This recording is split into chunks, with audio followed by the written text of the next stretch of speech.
שלום, אני רפי חפץ מאדמה מכתשים. אנחנו נמצאים כרגע במעבדת הפורמולציות שלנו בנאות חובב. אני רוצה להמחיש לכם הבדלים בסיסיים בין פורמולציות שונות. נתחיל בפורמולציות התרכיז רכיף והמיקרוקפסולרי, כל המוצקים בתוך נוזל. אז לנו יש למעשה 3 פורמולציות כאלה, הבנג'י, האדמירל והחדש, אדמירל סופר, שמכיל בנוסף לביפנטרין גם את המגח הייחודי, את הנבלרון. אני רוצה להראות לכם מה קורה ששמים אותם במים. כמובן שצריך לקרות את הביט, ולכל מזיק יש מינון משלו.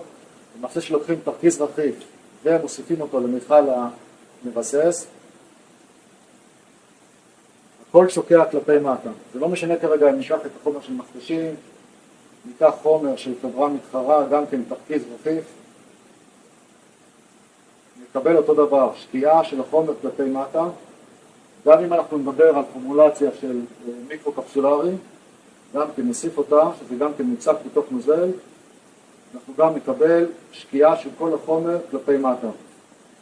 והכי גרוע על כל מי שעובד עם אבקות, אז קודם כל להפקה, ל10 גרם של אבקה, כל אבקה יש את הנפח השונה שלה, וצריך לדעת את זה, ושמוסיפים את האבקה המבסס, צריך להיזהר מאוד מאוד מהחשיפה של האבק, ולמעשה גם פה, כל החומר שמוסיפים, ישר ישקע לתפקיד של המבסס. לכן חשוב לקרות את הביט, למלא מים עד מחצית הגובה, להוסיף את החומר הנדרש, לערבב היטב היטב ולמלא את המבסס עד סופו. רק ככה מגיעים לזה שבפורמולציות המוצקות בתוך נוזל נקבל למעשה משהו הומוגני, ולא כמו שאתם רואים פה שמבססים, ואז למעשה בחדר הראשון מקבלים הדברה פנטסטית, ובחדרים האחרונים אתה תקבל מים גדושים.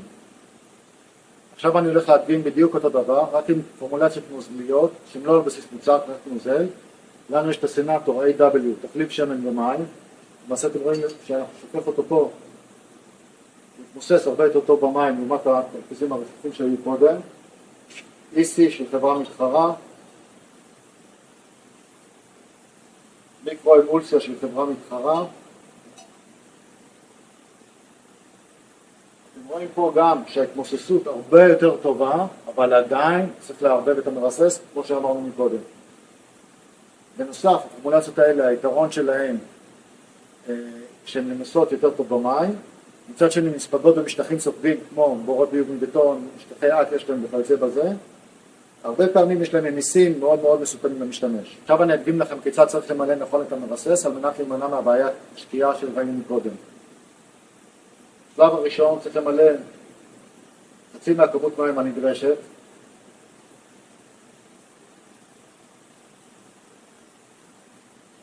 להוסיף את הכמות הנדרשת של התחשיב.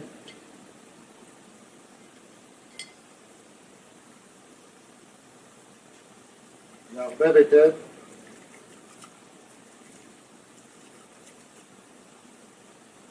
להוסיף את יתרת המים הנדרשת.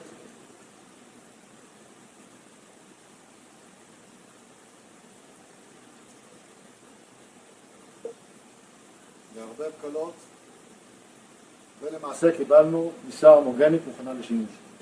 עכשיו נצא החוצה לראות איך באמת צריך למלא מבסס.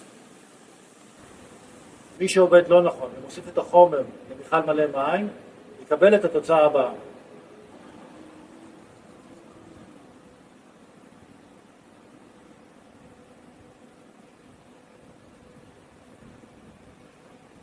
עכשיו נראה תוצאה של הערבוב הלקוי.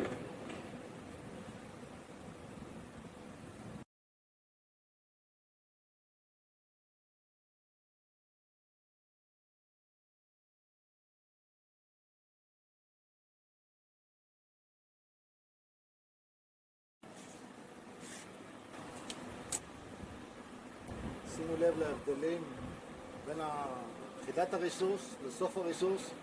הם ילכו והתחדדו ככל שנשאר להמתין פה. בחדר הראשון ריססתם את מרבית החומר, בחדרים האחרים ריססתם הרבה פחות מזה. לכן חשיבות הערבוב. מי שיש לו מרסס חשמלי יכול לנצל את האופציה להכניס פנימה, להפעיל ולעשות צירקולציה בערבוב מושלם מאוד של החומר. משהו פשוט, חצי דקה מספיק. מה שעושה ערבוב טוב טוב טוב בחומר. ועכשיו נחזור לפעולה מקודם.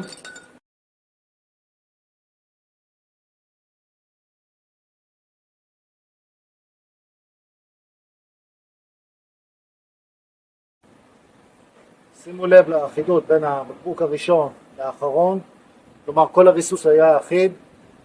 זה חשוב מאוד לערבב, ואפשר לנצל מרסס חשמלי, לנצל את היכולת שלו לערבב כמו שהראיתי לכם מקודם. הדגמנו לכם היום את השימוש באבקה רטיבה, שצריך לבדוק היטב את המשקל שלה ולא את הנפח שלה, סכנה לשימוש ברוח, לעומת פורמולציות תרכיז רחיף שבתרופות יותר למשתמש, תרחיב קפסולות, שאת שלושת המוצבים שדיברתי קודם צריך לערבב היטב במרסס. לעומת תחליף שמן במים, תרכיז מתחלף, מיקרו-אמולציה, שגם כן מנוסות, אך עדיין דורשות ערבוב במרסס. אני מקווה שהפקתם מזה משהו, שתהיה לכולנו עונת הדברה מוצלחת.